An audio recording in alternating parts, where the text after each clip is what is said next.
was a good one. Very good. Do you need a little bit of reverberation in it, then you know it's a good one.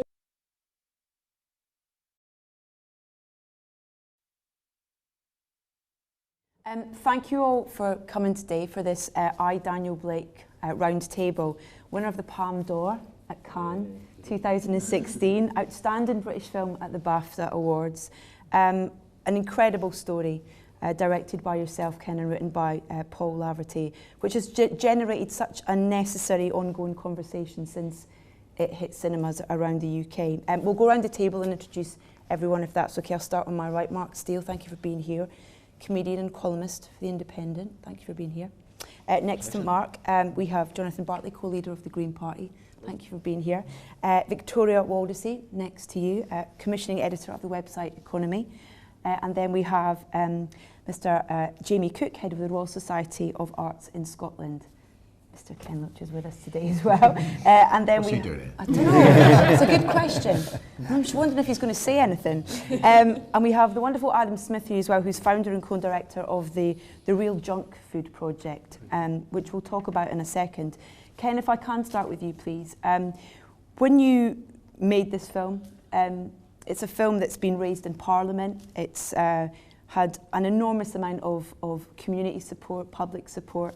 Did you expect it to have the response that it did when you were making it, or when you were even conceived the idea with Paul?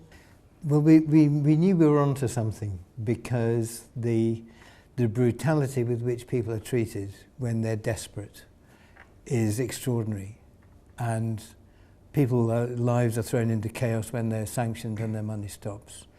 They're told they're fit for work by an American multinational when their doctors tell them they can't. And this is so horrendous, and hundreds of thousands of people know it, and yet it's not part of the national discourse. So we had a sense there was something there, but we've been overwhelmed by the response, you know. People have been incredibly generous, and so we've been overwhelmed, really. I mean, we've had 2 screenings just last week in where there's a by-election at the moment, and I'll maybe say more about that later. But just from council estates that have been neglected, nobody goes there. In Labour clubs, there were 150, 200 people in each one, of local people, not cineasts from away. And the response was overwhelming. And people know it. They know what's going on. It's the realness of it, Mark. We were talking about this earlier, and the fact that it's telling a very simple story, but that's the impact of it. Yeah. See, I think when I was watching it, I thought if it was made by even the sort of the liberal end of Hollywood, there'd be something extreme happening. There'd be people dying all over the place, or something like that. And in a way, that would let the establishment off the hook, because everyone would say, "Oh, it was one awful case. We must investigate, whatever." But the genius of the film, Ken, it's the mundanity of it. It's that you're watching it and you think, this is just an ordinary day that must be going on for huge numbers of people every day. Nothing that dramatic happens, and yet what you're watching is awful, but every day, and that's why it has such an impact, I think. Oh, well, you're very kind. It's well, people were falling over themselves to tell us their stories, you know. Obviously, people have been sanctioned, but also people who work in the job centres, job coaches. We met them through the PCS union, and they told us the stories. I mean, everybody came clean and said, yes, there are expectations. They don't use the word targets, but if you do, if every person going into a job centre does everything perfectly, every dot and comma, always on time, somebody's going to get sanctioned. You know, and that's the reality. There are expectations from those job coaches that there will be people sanctioned. That's one of the things I wanted to ask, is, you know, they came across the difference between the people working in the job centre. You know, and some people just wanted to do the job, and the other people clearly were really torn. And as a politician, I find it hard to get to the people in the job centre. They don't want to talk to me about it. You know, they're worried for their jobs, about how they really feel. But it sounds like you got to talk to them, and they did share what their experiences were like working in those job centres and the struggles that they went through. Yes, absolutely. And what's interesting, you can walk into a police station, you can't walk into a job centre. There's a guy on the door saying you can't come in. There's a secrecy about it. The people weren't allowed to talk to us when we did the research. We applied just to be factually correct on what it looks like, to go in and look. We weren't allowed to go in. We were only allowed, like one job centre manager helped us unofficially once no one was there, and he just let us in. Let's have a look. Right. And think of the secrecy. Mm-hmm. This is a government department. How much worse is that now then than you think than say 10 years ago? I don't know. All those would have been a bit like that. They would, but I think the culture's changed. You know, I mean, they're now not allowed. They can sit there behind the desk, the job coaches. They can see on their screen what jobs are available. They are not allowed to show it to someone looking for work. They can't turn the screen round. What about one of these? Yeah. I mean, I remember going to the job centre when I left university, and it was a bit like a library. You kind of walked in, you know, it wasn't intimidating. It was kind of almost like, cards in the rack. yeah, exactly. It wasn't that long ago, but yeah. Clearly older than you are. You'd like a job as a housemaid, Miss Bowman? Done that. But you know, there was a community element to it in terms of, you know, it was helping each other out, and it's not like that. No, it's punishment, not help. Yeah. This is the thing that stuck out to me the most, actually, after watching the film, was just that sense in that job centre of the atmosphere that it had. And if you think about what a job centre is, right, the role that this place plays, surely the core purpose of it is to help people find purpose, help people feel like they can play a role in our economy and find their place in it. And instead, there was this sense that was portrayed so brilliantly by Daniel, the character of Daniel, of someone who came in and so clearly just wanted to work and had a health condition that had stopped him from doing so. And you see in all the scenes where he's helping Katie just fix up the house and everything, he's perfectly capable of taking care of himself, and has been against his will forced into the situation of needing some help. And yet the way that he's treated is with so much suspicion, you know, and so as though he's trying to, as though he's sort of trying to get something from this place that he's not. Like an occupying army sees everyone as the enemy. Yeah. It's like that, isn't it? As soon as someone comes in, you're just like, why should we be suspicious of you? That's the default position, isn't it? But I think what's really important and what the film conveys really well is not to vilify those characters within the job centre, right? And to convey so clearly that they're just part of a bigger system and doing their job. And the bit that I found really powerful was a line where Daniel says something like, all this jargon, it makes me feel like I'm just going in circles, right? And you realise there that it's not the people, it's literally what's on that form that's making him feel disempowered. It's literally the very words that are used that make him think, I just want to go back to work. Why do I have to tick all these boxes? Yeah, and it comes back to what you were saying about how mundane it is, because actually you step back from it and you stop and you think and you realise the stripping away of people's rights and their humanity is just horrific.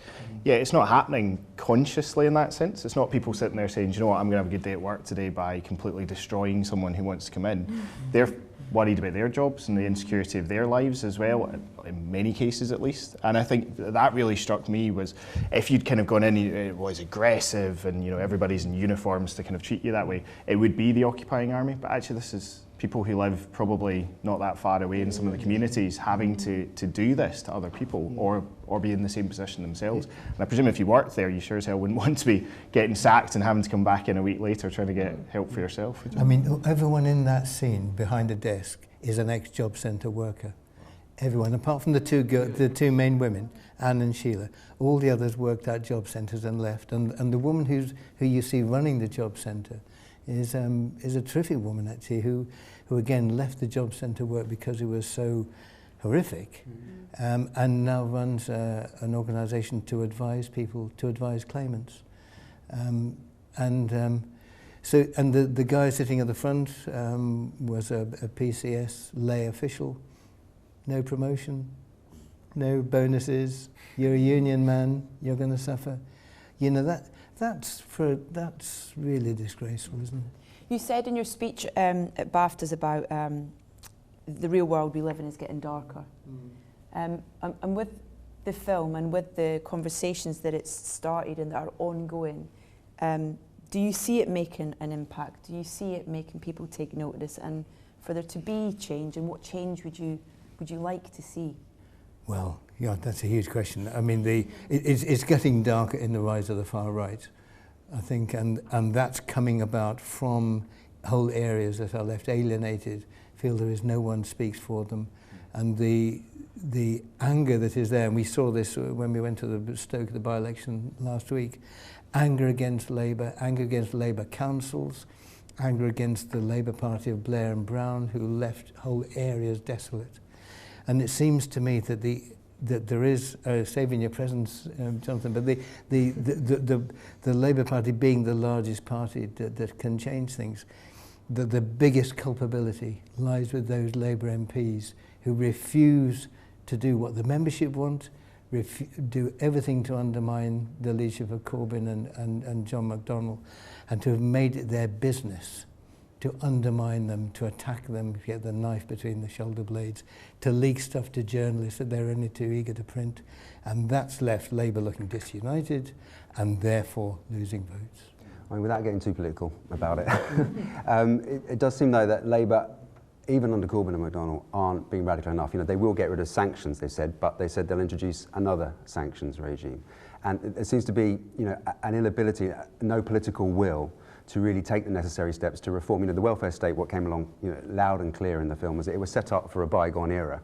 And you can see when Daniel's kind of looking at the forms, he doesn't know how to use a computer. You know, it's for a different age, for a different way of working, where jobs were more secure.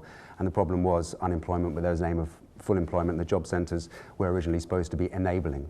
And now we're in a very different position where the welfare state is weaponised against people in an era of globalisation. And it feels like even Corbyn and McDonnell are stuck in the 1970s, and they're looking back to an old model rather than looking forward to, you know, ideas like the basic income, which could really empower people, that could return that idea of the job centre being a liberating thing that removes barriers for people. You know, getting rid of sanctions altogether, so you've got that basic platform, that basic help up, you know, not kicking people when they're down. Not a variation on kicking people when they're down, not a nicer version of kicking people a little less hard when they're down, but actually really empowering people to get out in their job market. And that's what I'm not hearing, even from Corbyn and McDonnell. And I wonder whether that's why people aren't responding. Well, since they're not here, they have committed to abolishing the work capability assessment. I mean, that's a huge thing, where you accept the word of the doctors and consultants, say that you're not fit for work. Okay, you're not fit for work. But I think well, I don't know if you want to get onto that straight away. No, go for it, the guaranteed income.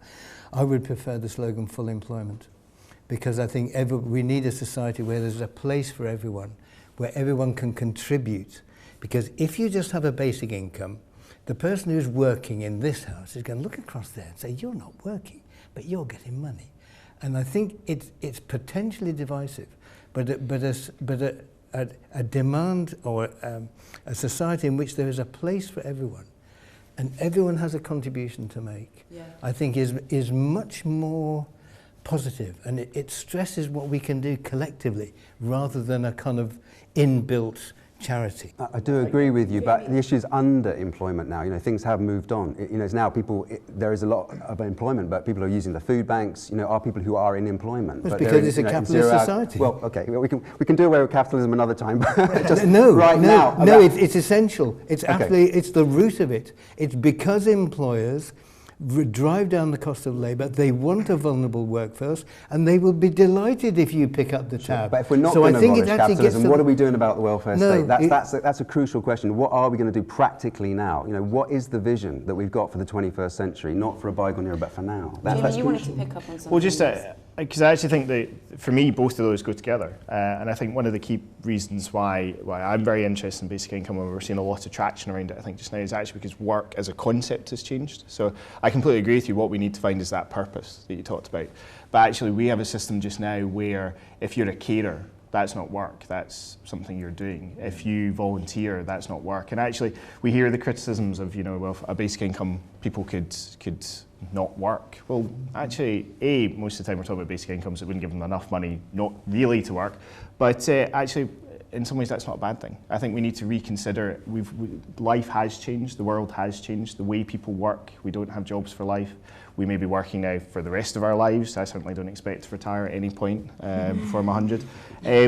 You know, I think something like a basic income that gives a standard and a consistency that recognises each member of society for being part of the society, and then within that allows them the space to value what it is that they're doing in different ways. I think it needs to be matched up with combating the language we've been subjected to around shirkers and scroungers, which has done a fantastic job of undermining what we mean by welfare state anyway, and actually it's combating that we need to do. Bringing Adam here because the Real Junk Food Project is we talk about community and giving people purpose and making them feel involved in it, and what you've set up is a great example of that.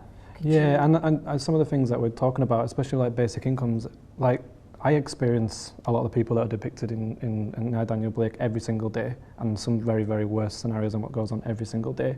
And giving people money sometimes isn't always the answer. I come across people that don't know how to handle their own finances, that can't read or write, etc. And I think the key thing here, and this is one of the things that we're doing with the Real Junk Food Project, is education. Is it okay just to start giving people free handouts of money or free handouts of food? Because it doesn't solve the problem, I don't think, at all. I think a lot of it is to invest back into the education of things. So in regards to what we do, we obviously we're going to talk about potential food banks, etc. But we create these inclusive environments where anybody from any walk of life can walk into any concept, any cafe, any supermarket, any school market that we run across the world, and anybody can have access. Because I believe that it's our basic human rights that are being taken away from us right now, including access to food, shelter, water, etc., etc. And that's the biggest problem right now, is that we do not have access to our basic human rights. And I think, whichever government did that, or is still doing that. I think that's one of the biggest problems right now, is people feel like it's not just necessarily going in and applying for jobs. I think they're basically feeling that they're having everything taken away from them. They're completely powerless. They have nobody to turn to, etc. And I feel one of the key things of tackling that is, through investing in our education system. And there's a massive stigma attached to food banks, and that's something that we talked about before with regards to the film, in terms of how the general public view food banks. And it's a big part of the film, obviously, and it's a different side to what you do, but there's a connection there as well. And that's a massive thing to overcome as well, isn't it? Yes, it's a disgrace there are food banks. I mean, in this super rich country, and there were 1,100,000 food bags given out by one group of food banks alone in 2015. 500,000 of them went to kids. I mean, that's an absolute condemnation of this system. But it's, I think the essence of it is that it's harsh competition between big corporations drives down the value, drives down labour, and until we deal with that, that's the heart of it. That's what they want a pool of unemployed because it's a discipline for everyone else. And I think the danger of simply saying, okay, you're having a hard time, here's some money, I don't think it's going to get to the root of why people are precarious in their jobs, why they're on 0 hours contracts, because that's a demand of business. It's a product of business. And until we get to that, we're not going to create a world where everyone has a contribution to make and everyone is properly rewarded. So it's not a question of saying, oh, put capitalism off, it's too big to think about.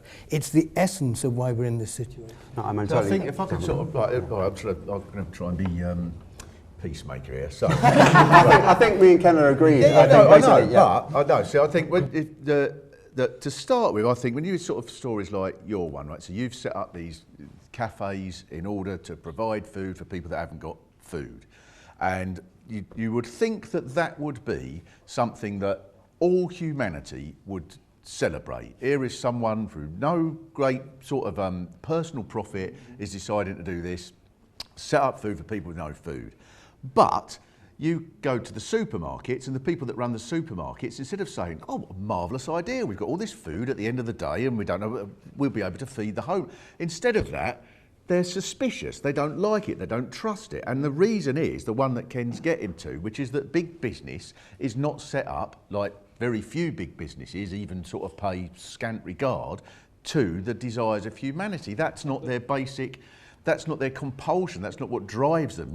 It's right, how can we make the maximum profit? And if the maximum profit involves not giving away their food for all sorts of reasons, because you say it gives them bad publicity that they're giving it all away, no doubt if there was free food everywhere, that would undermine it. Well, blimey, how are we going to make money with a supermarket if people can go down the road and get free ones off this bloke? So, and so in a sense, that is a sort of microcosm of the whole problem, which is that the bankers and so on that caused all of this problem. Everybody, Frankie Boyle has this fantastic routine about our keep it watching clean, the. Mark. I'm trying to try to see if we can do this. Well, if I cut out certain words, no, but he has a brilliant routine about where he says that when people blame the immigrants and people on benefits, then it says it reminds him of watching Columbo with his gran, because Columbo, they would show you who did it at the start, and then it would be all about Columbo trying to prove it. And halfway through the programme, he said his gran would go, I reckon it's that bloke who did it. He'd go, Gran, they showed you at the start, it was him. And he said, and that's what it's like now. People go, oh, I reckon it's the immigrants and the benefit. No, they showed you at the start. It's the bankers that robbed. They were the people who robbed everything. And it is, in a way, that's the world we live in. They don't want people like you and all of the sort of extraordinary ingenuity and generosity and innovations that people come up with. Brilliant things that if that was harnessed, we could feed them. I mean, sure, well, you know this far better than me. You know, you were saying we could feed pretty much the whole world with the food we've got. And yet somehow the people in charge manage to create a situation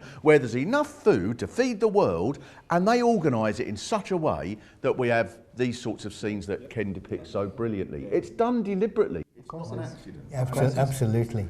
They don't give me food because they care about people being fed. They give me food because it saves them money. Yeah. That's the reality of it, and I've said this to many, many supermarkets. I turn up for free, take all the food that you would have wasted, that would have cost you to get rid of. Yeah. I then go and feed people, you get the good PR, tick all your green boxes, etc., and it doesn't cost you to do that. So why do some of them do it and others don't? Well, that's maybe another topic of conversation. I don't particularly get on with people like Tesco's and Asda because they don't give us access to food. I think they're scared that we'd expose them. The shocking nature of how much they actually waste and what they do to employees, etc., would be exposed because we're quite a radical organisation. We're not in partnership with anybody. You know, people choose to give us their food if they wish, which allows me to go out and speak very openly about organisations. But people like Morrison's, for example, they're based in Yorkshire, where we were obviously created, and they've been incredibly good to us, to the point where even some of their employees encourage some of their family members, etc., to come down and get involved in the concept because they just don't want to see it to be waste. The problem is right now is that the emphasis is to try and tackle poverty with food waste, feed food waste to people in need. But that doesn't solve the problem of food waste. Yeah. And it definitely doesn't solve the problem of feeding people in need. It just sustains the two problems at the same time. It's endemic. It's endemic in the system. And you're taking it to schools as well? Yeah, so we have a concept called Fuel for School, and this is what I keep saying about education. We're going into schools, and I turned up to one school where there's a bunch of 8-year-old kids, and I had some windfall apples. Obviously, I'd have to explain what windfall apples are, but these kids turned around to me and said that they didn't know what windfall apples were. They thought they came out of supermarkets in bags. That's the reality right now. And if you can control a whole generation of people as to where their food comes from, and it goes back to capitalism again, they can control their behaviours and their spending patterns. What's the answer? I mean, so back when job centres had cards in them, when I was a kid. When you were a kid. When I was a kid, we were told that a day was coming when there would be technological advance, where there'd be so much wealth generated that we'd all work less, we'd have more secure employment, we could spend more time with our families doing the things that we love. Well, you know what? We've had that wealth created, we've had that technological advance, but there are 8 people in the world now with the same amount of money as half the world's population, as £3.6 billion. It is a problem of redistribution. So the question is, how do we get those rights that we've been talking about back to the people who deserve them? It's got to be redistribution. It's got to take some form of putting cash in people's hands. It's going to have to be some kind of transfer of wealth and ownership. And that is what empowerment is about, surely. It isn't just a social thing. It's a hard economic thing. I think that misses the point. You've got to see what causes the system to polarise wealth and poverty. And until you deal with the process that causes it, you'll just keep shipping it back. You'll say, oh, there's too much, just give them some more. Oh, they've generated more inequality, give them some more. No, it's the system itself. You've got to have a system based on common ownership and popular control and planning. And you can't plan what you don't own. And as a Green, you must know, we can only plan to save the environment if we own the industries that are destroying it. Absolutely. So if we're talking about a fundamental transfer of power, absolutely. We need organisation, democratisation, absolutely. And ownership. But I'm talking about pragmatically. We're dealing with very, very big picture stuff here. We need structural change, yes. But in terms of what we do with the issues that you're raising in your film, in the next 5 or 10 years with another government, I don't believe that a government will come in and suddenly overthrow capitalism. Yes, there might be more democratisation. Yes, there might be more empowerment. But what do we do about this creaking welfare state that Daniel and Katie and everyone else in that film are struggling with? Question. Well, I mean, I do think it's about making the job centre an empowerer, not a barrier. It's about getting rid of sanctions. It's about saying, people do get money in the benefit system, and we don't have to just demonise and divide and rule in terms of public policy. We can work together. You know, the wonderful thing that comes across from I, Daniel Blake, is that sense of community, where people, you know, on the estate aren't looking at each other with a great deal of suspicion. Yeah, there's a bit of, you know, jockeying, a bit of banter between them, but they actually are trusting each other. They're looking after each other, and it's a wonderful story of hope that actually you can have a benefit system where you don't have to have people saying you're getting free money and I'm not, but actually people will respond positively. And your story, Adam, about what you're doing, you know, it's a story of hope. You know, in a very, very bleak world where things are looking like they're getting steadily worse and we're going to hell in a handcart, what you're doing and the generosity from what you're doing just really inspires and shows me that actually people will respond positively. But I'm not in control of it. This is the thing. We didn't want to say, look at Adam, look at the Real Jumper Project. We didn't want to control it. We have communities all over the country right now with local people empowering their communities through this pay-as-you-feel concept, through intercepting food waste and diverting it to everybody and trying to do that off their own back. So I mean, I can sit here and take credit for what the Real Jumper are doing a bit and being behind the idea, but it's the actual people on the ground at the grassroots level that are actually changing their communities. You're empowering them. We're empowering them. I've never met 70% of the people that run my cafes around the world, and I don't have to in order for them to go away and feel like they just wanted to feel like they could stand up and do the right thing. Victoria, did you want to bring up something? Yeah, I think that there's a question to talk about even before we come up with our ideas of basic income and redefining the way we think about work and all of this, of just how small this conversation actually is, how small the people who feel confident actually coming up with proposals for what our economy should look like is. We did a poll at our organisation where we asked the extent to which people feel like politicians and the media talk about economics and the economy in a way that is accessible and easy to understand. It was 12% of people said yes. That leaves 88% of people feeling completely sort of alienated from even just the word economy and economics. And yet that word comes up again and again in the justification for why, oh, you know, the food distribution system is the way it is, or why people are out of work, or why we have to cut benefits and all of this. It's always, oh, it's not economically viable at the moment, and nobody can respond to that argument anymore. So I think, and this again is really, really well depicted in the film with this issue of jargon, right, and with this question of, you see these conversations happening between Daniel and the people in that job centre, and it's like they're not speaking the same language, they're not talking to each other anymore. And so I think there's a really, really vital thing that needs to be addressed here, just in terms of the confidence that people have to say, I think our economy should run like this. And I think that it's really important, even thinking about, I mean, I don't know because I haven't had these conversations, but for example, the people in the supermarkets that you're speaking to, that person themselves, just like the people in that job centre, at the end of the day are trying to hold on to their job and are trying to do what's going to please their boss, right? Yep. They don't necessarily have a sense of being able to say, do you know what, actually there's something crazy about the system that we've set up here for food. And that lack of confidence, exactly the way that you talk about education being the only way to change people's views on food, I think it's that way not just for food, it's for the whole economy, how we set up the entire economy. Trying to encourage being talked to on a human level, isn't it? It's that simple as well, isn't it? It suits the system not to, because then you don't have to ask questions. It's fantastic. You know, I used to work many years ago in a project in the East End of Glasgow, and I'd meet people there who they knew more about their community than anybody else ever could. None of them were involved in politics. Certainly none of them were elected politicians. You were saying you're the kind of perfect person to be a local councillor. Why? Oh, well, you know, I didn't go to university and I don't speak the language. They always come back to language, and language is such a powerful tool to keep people out. And I think it doesn't just reduce the confidence and the ability to challenge the system, but I think it actually diffuses a lot of the reactions that you should have to it. So we're sitting here talking about, you know, our basic human rights being stripped away. I'm such a great date that I watched I, Daniel Blake with my wife on Valentine's Day, and slightly ruined the evening for us. I'm sorry about that. But you know, you were left with these two, you know, there's much to it that's positive and beautiful about the interactions, but you're left with anger and sorrow. I mean, that's the power of the film. And yeah, I was talking to a friend of mine Matt Kerr, who's a councillor in Glasgow, Leeds and Social Justice Society, brilliant guy. And he was saying he gets so frustrated as a politician. Why are people not angry? He said, you know, you watch the film, the whole country should be saying this is an absolute disgrace. But I think there's exactly, so there's a really core question exactly. I think there's a core question at the lack of people maybe saying they're not. So for example, to take it back to, for us, we'll ask people, are you interested in the economy or economics? The answer will always be no, thank you very much.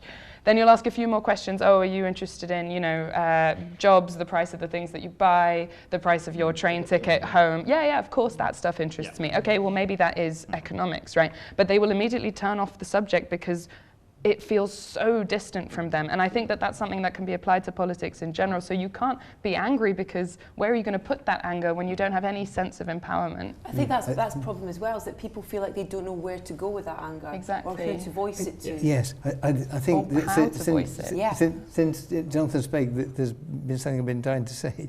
Because you said, what can we do in, be practical, be pragmatic, what can we do in 5 years' time? The biggest thing that people need is work that they feel is dignified, gives them respect, gives them identity, sees that they make a contribution to the world.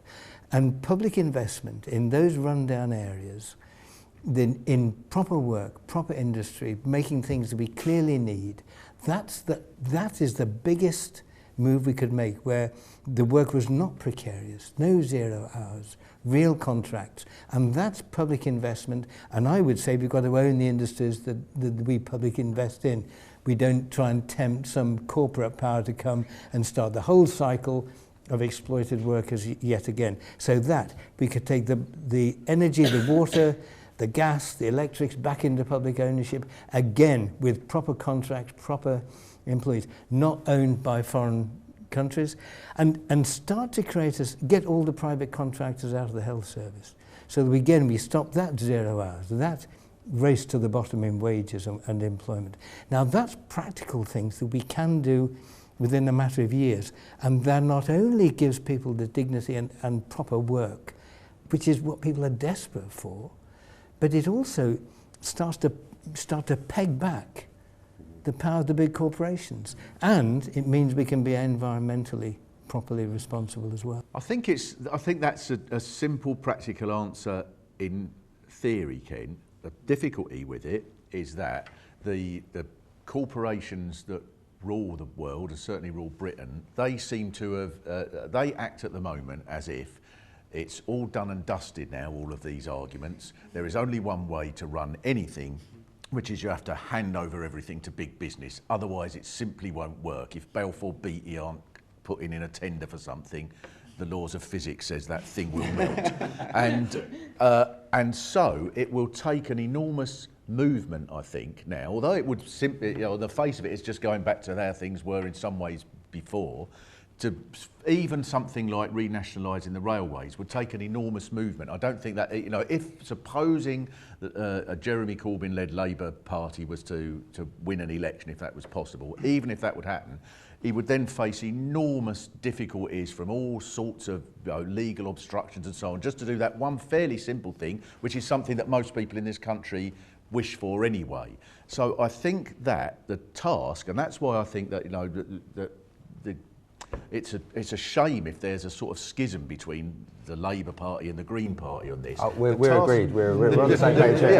But the task is, I'm not a member of either, and because I think what is required is a movement of millions of people who feel able to take part in challenging those corporations. You see it every now and again, it sparks up, like when each of the two sort of elections when Corbyn stood, or certainly in Brighton when Caroline has just won this wonderful level of support. It's sort of over the anti-Trump movement and so on with lots of young people.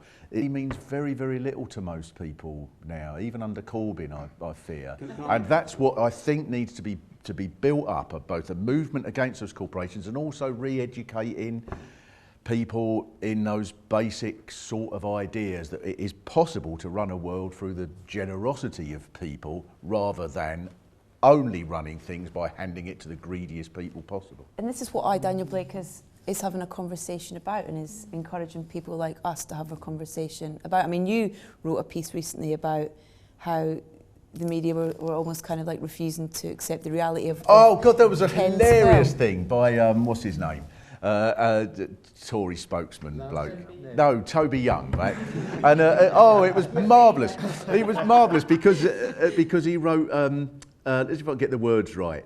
I don't agree with the film, he said, because although I've not had any contacts with job centres or the welfare system, much of the film didn't ring true. I thought that's marvellous, marvellous. So I accept that this man has made a film based on years of studying this, but to me it doesn't ring true. And then he said because the characters weren't like the ones you get on Benefit Street. Marvellous. So that's what you've done your research, mate. I think I put it, it'd be like someone saying, oh, these Attenborough films, that's not how orangutans actually behave. I've watched The Jungle Book. What the idiot. But it's sort of interesting because it's sort of the only way they can justify hostility to it is by pretending it doesn't happen. I'm sure, like people go, oh, these beggars, they've got a castle. They all live in a castle. They just come out here and beg all day. And all that sort of rubbish, because then it justifies them not thinking about it and stuff. And the same way he did that. Can I just add to what Ken said? Because I agree, and I think there is an appetite, for bringing the railways, for example, back into public ownership, definitely. But also thinking in new ways for the 21st century. So down where I am in Brixton, we've got a community energy project, and people invest, in an area of low interest rates, they invest a little bit of their money in a community energy scheme. You stick a solar array on top of a housing estate. It helps tackle fuel poverty through the profits. People get a return, and money can be invested in insulation. It works for the whole community, providing clean energy. Now, instead of putting £30 billion into Hinckley, as another, big centralised project, why not invest that money in a community energy revolution? Rejuvenating the coastlines. It doesn't have to be nationalised. It can be community-led. It can be democratised. It can give people that control. It doesn't have to be just state. Well, nationalisation doesn't mean, to me, it's about common ownership. Right. Yeah. The words are interchangeable, but yes, I agree. It's about we own stuff and then we can plan it, and we can plan it so that everyone makes a contribution and everyone gets a share, and we pay for all the things we need socially out of it. There's something interesting in these ideas of common ownership as well, I think, just in terms of the bigger question there of who's designing the policies that we live off of, right? And that there's, for example, one of the really powerful things in the film, I think, was that scene in the food bank where Katie asks if there are sanitary towels, and there aren't, right? And that then she steals them from the shop because she has no other option, right? And that's so powerful to me because it's such a perfect illustration of how if you don't have the people who are going to be using the system, designing the system, you're going to leave stuff out, and it's not necessarily intentional. It's just the fact that our lived experience is the only thing, or not the only thing, but a huge part of what can inform our understanding of what we need and the kind of society that we need to create. And it's what makes me so angry about some of the kind of comments that you were highlighting there, Mark, because it's used as a critique that somehow the film is splitting, communities against people working in job centres, and this is terrible, poor people in job. And actually the film doesn't. The film shows the interactions there. It shows the shop manager letting her go when she's sold some genuine human connection there. Actually, the people who start to split those against each other are politicians and commentators like that coming out with this kind of nonsense. I was really struck in Glasgow. There's outrage in the city because job centres are getting closed.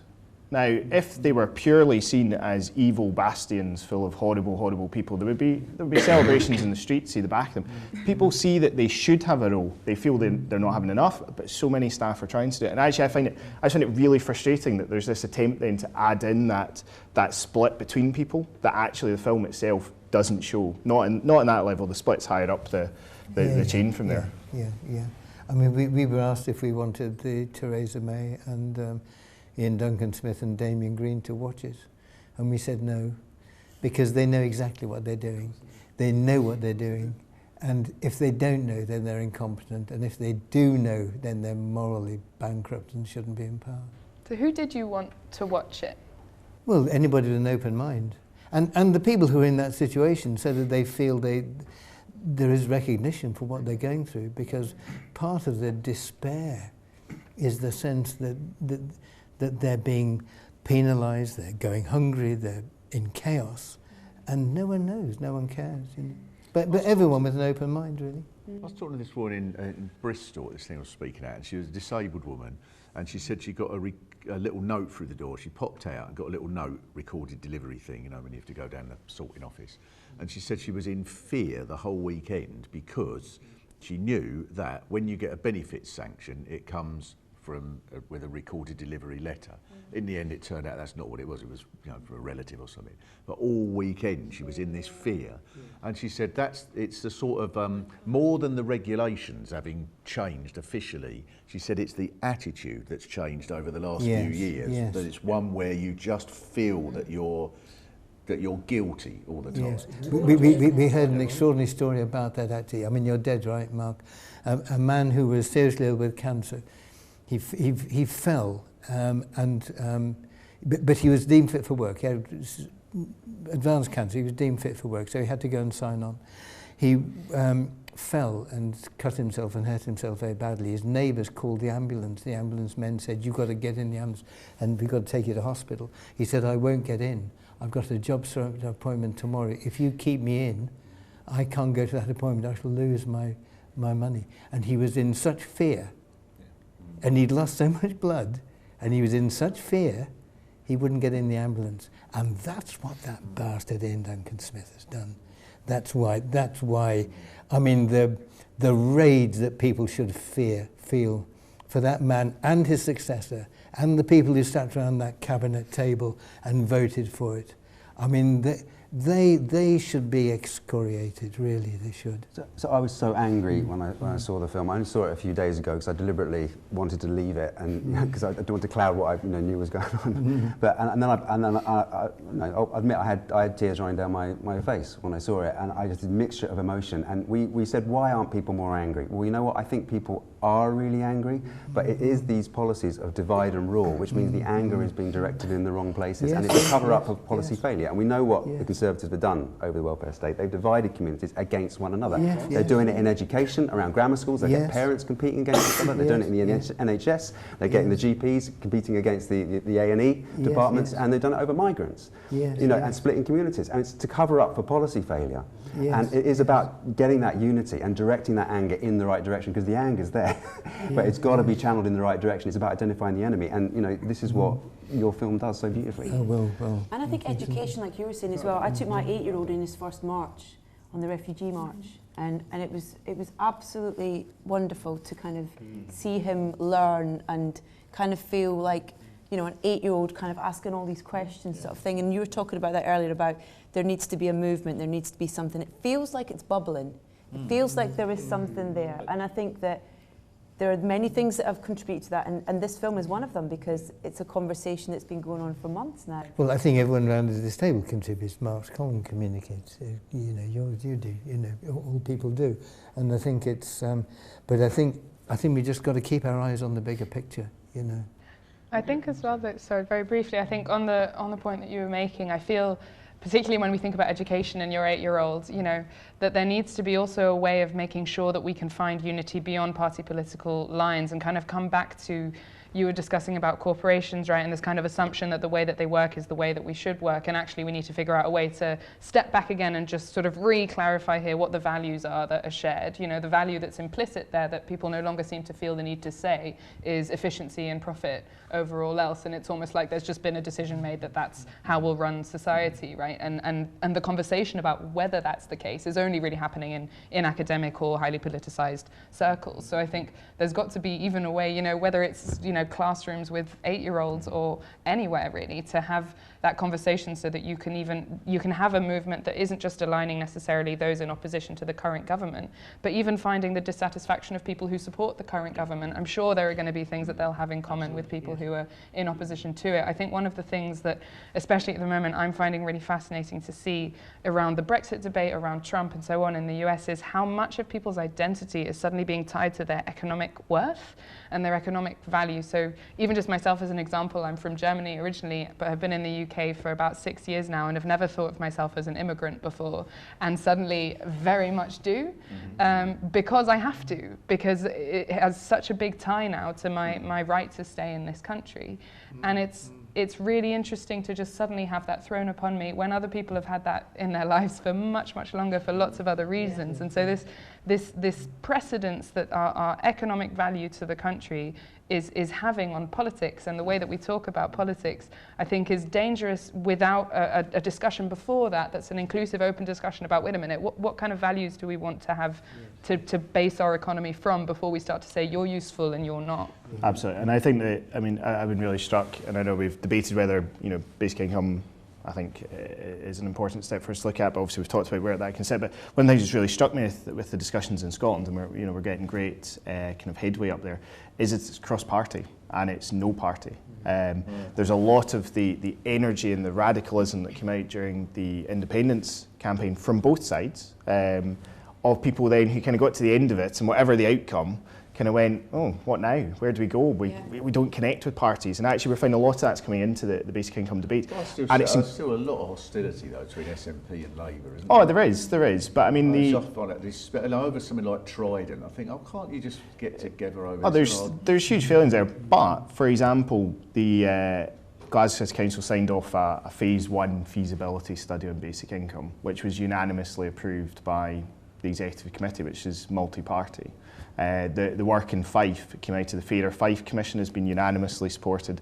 Heavy support from the Fife Conservatives, even though officially their party's kind of against it. They've taken the stance of this is for local people. And I think for me it's been really interesting that what you're seeing primarily is a push through local politics as well, because I think still councillors have more of a connection to day-to-day life of people than necessarily parliamentarians do, and particularly in a Scottish context, MPs now who are more disconnected in many ways.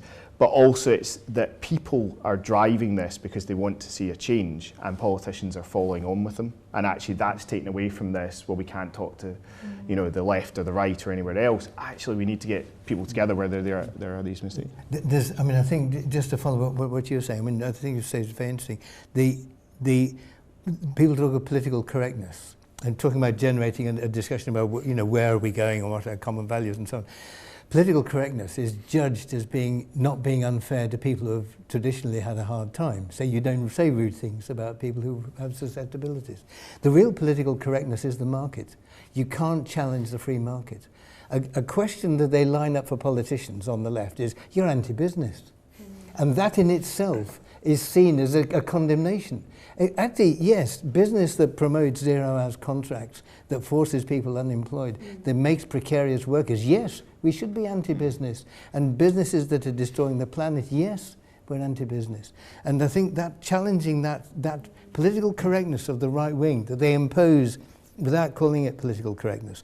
But the other point I wanted to make is that in the end we have, whether it's party political or not, we've got to have a political organisation, because we can have all the undercurrents of ideas, but unless it's got a political organisation, it won't take power. If it doesn't take power, it won't be effective. Now you're talking, Ken, so let's work together, mate. I mean, our door is open, to discussing with, we've said this repeatedly, what is it that's a barrier to Labour to kind of working with the Greens in the kind of progressive I don't know. alliance? I'm not a member of either party. I'm like Mark. I'm not. But surely you're on a hotline to Jeremy, aren't you? No, I'm not on a hotline to Jeremy. But I do. But you see, I think he's got the most concrete proposals: common ownership of the utilities, public investment in the areas where people are desperate and angry and veering right, railway nationalisation, re-establish the NHS with no private contractors at all, abolition of the work capability assessment, remove the punitive sanctions.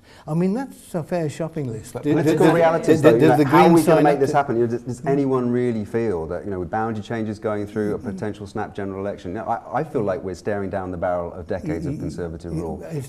So what are we going to do? The progressives need to get their act together, and they need to overcome their tribalism and work together. And how's that going to happen? This is where the rubber hits the road. Yeah, well, I think you need a set of demands like bread, land, and peace. Which they led the Russian Revolution 100 years ago this year. I think it needs a basic platform. I think the Labour Party's got to get a whole set of new MPs and councillors, because the membership is vast, biggest social democratic party in Western Europe. But there's this clique, this layer towards the top that is just screwing it up. But there's something really important there about what you said on anti-business, right, of almost just reclaiming the conversation a bit and reclaiming that word business, for example, right? Because like you're saying, this word business now comes with all of those associations. It's like business with a capital B. And we want to just say, okay, well, what if business meant something else, something that we'd like it to be? Exactly. That's exactly what it is. Exactly. Yeah. I mean, that's a great example of where business is the most positive and productive and wonderful thing that's involving the community and empowering. We're not funded at all. We get handouts, we get contributions, etc. We're not a funded organisation whatsoever, and we pay national living wage, $8.45 an hour, and we felt that we had to reinvest that money back into people to get the best out of those people. That's what we think. So, I know there is the argument about basic income as well, but it's about reinvesting into your workforce and getting the most out of it. We get people now that come in on their days off, and they'll wash up or they'll come in and do something because they feel a part of it. They want to be a part. Like we were talking earlier about responsibility and ownership and feeling that's what people want.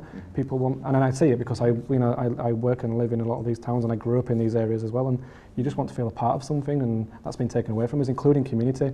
One of the first things I did when I came up from Australia, before I set up the Real Junk Food Project, was I lived in a cul-de-sac of quite elderly people, and me and my partner had just moved in. We had a baby boy on the way, and I went and knocked on all these people's doors and said, we had a hedge that connected the entire estate, one hedge, and I went out there and I said, look, why don't you all give me a little bit of money and I'll go out and buy some hedge trimmers and I'll cut everyone's head for them once a year, but we'll all chip in and we'll have one head. And every single person I knocked on all 19 doors all said we've all got our own. And that's what's creating isolation, and that's what's, this complete isolation, and people just stuck behind these walls and hedges and fences and stuff and listening to TV. One of the things I loved about what you were saying there earlier was about our, when you said, right, we're going to set up this thing and people can just come in and take the food and leave whatever money they like, right? And of course, what loads of people go, well, everyone will nick it. Everyone will take whatever they want, because but of course that isn't human nature at all, any more than people go, oh, the health service is free, I'll go down and have an operation. I might as well have a kidney out. They'll do it for nothing. So, of course, the fundamentals that were there 30, 50, 100 years ago, whenever sort of socialist ideals, whatever label you want to call it, they're still the case, that most people would much prefer to have a socialised hedge cutting system. It benefits everybody. There's probably one Tory you would rather, I'll just do me own. It's about working together. It goes back to what you were saying about policies in Scotland and how they're changing by people working together for the better of the community. Actually, another of the really interesting scenes was at the very beginning when Katie arrived late for the appointment, right? And Daniel wants to fix the situation and just says, "Look, do you mind just letting her skip ahead in the queue?" And what I found so funny about that scene is I expected it to work. I expected them to say, yeah, okay, go ahead. But no, the guy was still like, no, please leave, you're causing a scene. And this was so telling, because it's like, even when people take matters into their own hands and say, look, we can solve this very easily, there's still this sense of, no, but there are rules, and I've been told to follow these rules. And it really kind of highlights a system that takes the best of humanity, which was that intention of Daniel Blake, and sort of crushes it a bit, because you're saying, no, we have to adhere by these ideas of human behaviour. It's the same with the woman working the job centre who said, look, I'll fill in the form for you, because you can't use the computer. And then she got in trouble as well, and she's told off. And it's a matter of moments, and he can't do it, and he has no computer. So they know he is going to fail, and that's the intention. But it's this question of human nature as well, isn't it? These assumptions about human nature that we need to shift as well. It's a political judgment driven by an economic demand. Yes. That, I think, it's not random. I mean, they protect corporate power. Corporate power produces mass unemployment, drives workers into precarious jobs, drives the self-employed who aren't self-employed, because it takes away the responsibility for the employer, makes companies use agency work, because again they have no commitment to those employees. And they have to do it because they're in competition with another corporation who is doing it. So until we tackle that, it will generate this attitude, and the press, of course, will echo the interests of corporate power. So, and we've reached a stage where, unless we confront that head on, it's not something airy-fairy in the sky, we'll think about it in 10 years' time. It's with us now, and the deadline. I started getting this in politics 50 years ago. We thought, well, if this generation doesn't do it, next generation will. They are destroying the planet.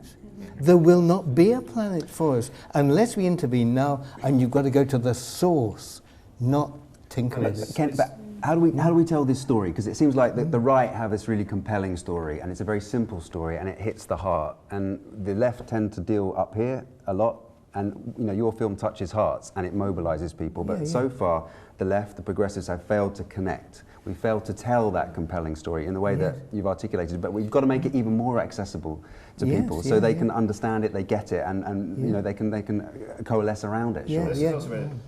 I'm really struck that although it was before my time, growing up hearing about the role that music played in the 60s with Vietnam and civil rights in the US, the songs that still have this powerful resonance to them. And you know, I'm not that up in my music. I'll bow to people with greater knowledge, No but one's it's not using exactly their overwhelming platform us as much as they used with, to. you know, and that's partly, in a sense, why I think the film stood out so much, was because actually there's not enough of it. Where is this? And actually, some of the beautiful stuff that's happening, the work you're doing is incredible and it's fantastic. But that's also, there's danger in that, in the sense that it's very easy to go, it's big society, isn't that brilliant? You know, great. We don't need to pay for the services because he's cutting charity. That's and charity, isn't it? it's also the danger of, you said I'll come round and cut the hedges for you. That's brilliant. We're all really pleased with that. But you then also said just afterwards, you know, and while I'm cutting your hedges, you know, it's because of those immigrants. And actually, I'm standing for election for the far right, so you should vote for it. Because it's the BNP used that years ago, as they were cutting people's lawns as a way of saying, oh, by the way, we're just nice, decent people. Give us a wee vote, and we'll come around and cut your lawns and turn the country into a fascist state. I mean, I think there is that. We need to celebrate these stories, and I completely agree. We need to get them out. I think we need that moment where actually we start to take pride in the fact that there are powerful stories, and that actually we should be taking a degree of pride in being angry about it and saying this is wrong. But we also need to not get complacent about those, because these stories shouldn't be happening. We shouldn't be hearing about. No, I shouldn't you exist. said I you're shouldn't putting exist. yourself I out shouldn't of be here. business. Yeah, You know? I got 15 years to put myself out of business. We were designed to not be here anymore. Yeah. We shouldn't exist. We shouldn't be proud of the fact that Real Jump Through Project has now gone global in 3 years. We shouldn't be. We shouldn't have a system, a paradoxical food system, where people are queuing up for food banks and the big businesses are allowed to throw food away because it doesn't cost them anything to do that. This is why the Tories love charities. Of course, and this is why we didn't want to be a charity. We want to be a social Because on the enterprise. one hand, they'll rip your heart out, but then on the other hand, the missus will go around with the collecting bowl. Exactly. You know, it's a pass the hat round society, isn't it? Exactly. You know, the old jellies round the estate by the lady of the manor. There's something really vital, I think, about what you're touching on about just making this conversation accessible, right? And I think there's something really key on like speaking with rather than speaking to as well. It's not just about people currently in politics telling the story. It's about making sure that the story is everybody's story, right? And I think there's you mentioned it as well with music. I think let's get figures who right now people would never think would talk to them about politics or about the situation that we're in, talking about it. Let's show that everyone can talk about it and that you don't have to be an expert to give your opinion on what you think the economy should work like. It's where a film is such a great way of conveying that, because it's about the situation when people are going to have this discussion. I think we can't expect people who have busy, full lives to kind of go out of their way to then come to some kind of a fairly shut-off conversation, but that they need a certain vocabulary to even engage with, you know. But a film, everyone watches films.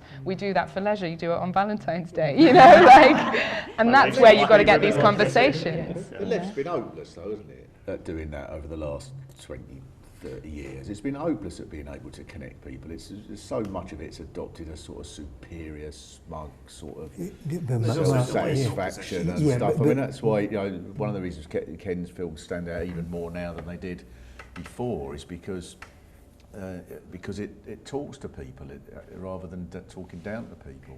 But Mark, you know, I mean, we all know that we used to get commissions from the BBC to do these films. The BBC don't give those commissions anymore. The BBC is terrified by governments on the licence fee. And the management, they're political appointments that run the BBC and ITV. They're political appointments. And so, of course, they choose Tories, and the appointments that come down from the top all inherit, what can we get away with? What should we do? And so everyone feels that pressure. And I'm lucky enough to be able to do it.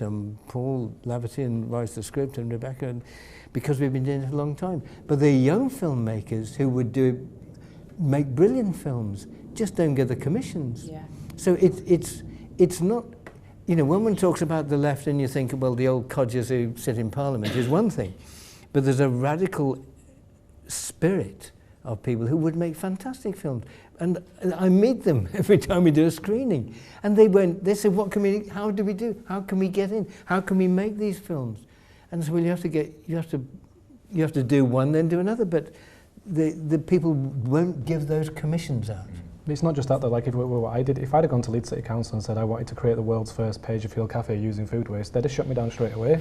But I had to do it. Funded, wasn't it, for your first? Yeah, I mean, I did it. I opened the doors and just told the world, and luckily the Guardian came and did a video on us. You can't do that with a film. No, But I there's hope that this film will encourage a whole new generation of young filmmakers to get out there and do it, because and commissioners. Like, Commissioners yeah. have to be encouraged. The filmmakers are there. well, exactly. It's you're exactly right. It's about commissioners giving them that chance and that platform to get their voice heard, and that's part of the voice being heard for all those different things we've talked about. Thank you so much for your time today. It's been wonderful and fascinating, and we need more films, please. Just from you. And I'd say it's thank you for paying us the honour of talking about it. It's really appreciated. Thank you. Cheers, folks. Thank you. Thank you. Awesome. Thanks, guys.